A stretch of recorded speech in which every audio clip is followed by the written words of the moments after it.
High, আমি সুস্মিতা। আজ বেশ কিছুদিন আগের ছোট্ট একটা ভ্লগ শেয়ার করছি। তখনও ছিল ভীষণ গরম, আর এই ভ্লগটা প্রায় আমার হাজব্যান্ডের জন্মদিনের পরপরই। হঠাৎ করে মনে হলো আজ সবাই মিলে একটু বাইরে যাই। তো সেই মতো সকাল সকাল উঠে আমি স্নান সেরে রেডি হয়ে নিয়েছি। আর এই দেখো, এতগুলো ড্রেস বের করেছি, কারণ জানি এখন আমার একটা ড্রেসও ঠিকঠাক হয় না। 3টে ড্রেস ট্রাই করার পর অবশেষে একটা করতে পেরেছি। আর এখানে আমার ছোট্ট পুতুলটাকেও আমি রেডি করিয়ে দিয়েছি। আর ও কিন্তু রেডি হয়ে এতটা খুশি, বুঝতেই পেরেছি কোথাও হয়তো ঘুরতে যাবে। কোথাও যাওয়ার সময় ওকে তো রেডি করে দিই, ঠিক আছে, কিন্তু আমার রেডি হতে এতটা সমস্যা হয়ে যায়, মানে আগের কোনো ড্রেসই এখন আমার আর ফিটিংস হয় না, তাই একটু সময় লেগেই যায়।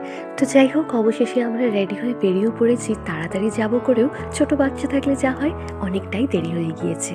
আর আজ না বাইরে ভীষণ গরমও ছিল, তবে বাইরে থেকে এই আকাশটা দেখতে এত সুন্দর লাগছিল। মানে সারাদিন তো বাচ্চাকে নিয়ে এতটাই ব্যস্ত থাকি যে আর আকাশটা দেখারও সুযোগ পাই না। তাই যখন কোথাও বেরোই, এত সুন্দর আকাশ দেখতে সত্যি খুব ভালো লাগে, মনে হয় কতদিন পর দেখছি। আর এখন খুব অল্প সময় পৌঁছে গিয়েছি আমরা আমাদের ডেস্টিনেশনে। অনেকগুলো প্ল্যান ক্যান্সেল হওয়ার পর অবশেষে আজ আমরা এখানে পৌঁছেছি। আমার হাজবেন্ডের বার্থডে খাওয়াটা তো বাকি থেকে গিয়েছিল, তাই ভাবলাম আজ এখান থেকেই আমাদের লাঞ্চটা সেরে নিই। ওরা মেনু কার্ড দেখছিল, আমার আবার ওসব ব্যাপারে অতটা ইন্টারেস্ট নেই। আমি আমার ছোট্ট পুতুলটাকে নিয়ে এসেছি, সেটাই আমার এত ভালো লাগছিল যে ও সব কিছু নতুন দেখে কতটা খুশি হচ্ছে। আর ওর মুখের এই হাসিটাই আমার সারা দিনের এনার্জি বুস্টার।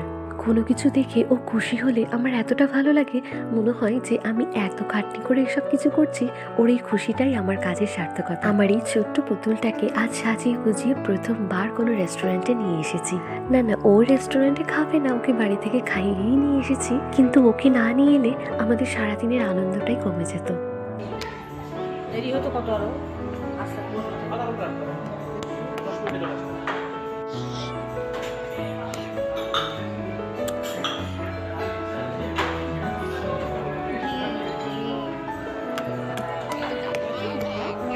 আবার কলেজ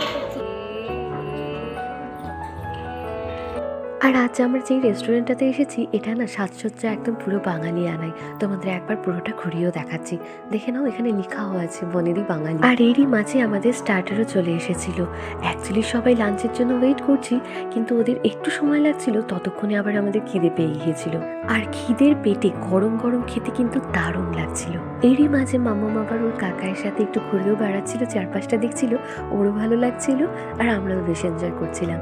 কিন্তু তারই মাঝে আমাদের খাওয়ারও চলে এসেছে। এখানে কিন্তু বেশ সুন্দর সাজিয়ে গুছিয়ে খাবারগুলো সার্ভ করে। আমি নিজে খাওয়ার আগে ভাবলাম ওকে একটু একটু মুখে দিয়ে টেস্ট করাই, তাহলে হয়তো ওর মনটা ভালো লাগবে। আর এখানে খাওয়ারে এত রকমের মেনু ছিল, আমার তো এখন ঠিকঠাক মনেও নেই যে প্রতিটা খাবারের নাম কি ছিল। আর প্রতিটা খাবারের স্বাদ এত দুর্দান্ত ছিল, সে আর কি বলবো।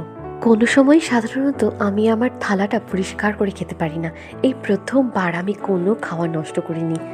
বেটুকে নিয়ে তো খুব বেশি ভিডিও করতে পারিনি, তোমাদের সাথে কয়েকটা ফটো শেয়ার করে নিই। আর এই হচ্ছে আমাদের সুন্দর করে সাজিয়ে দেওয়া থালি। আর কোথাও এসে যদি কয়েকটা ভালো ভালো ফটো না তুলি, তাহলে কি আর হয়? আমার মাম্মামের এই সুন্দর সুন্দর স্মৃতিগুলোই ছোটবেলার আমি রেখে দিতে চাই। তো যাই হোক, খাওয়া দাওয়া শেষে এখানে দাঁড়িয়েও বেশ কিছু ফটো আমরা তুলে নিয়েছিলাম।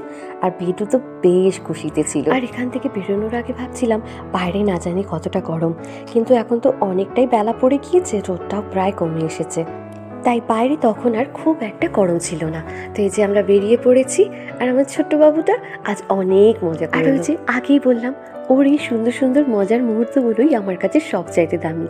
এই দেখো, বাড়িতে নিয়ে আসতে ও রাস্তায় ঘুমিয়ে পড়েছে। অ্যাকচুয়ালি ওর ঘুমের টাইম হয়েও গিয়েছিল।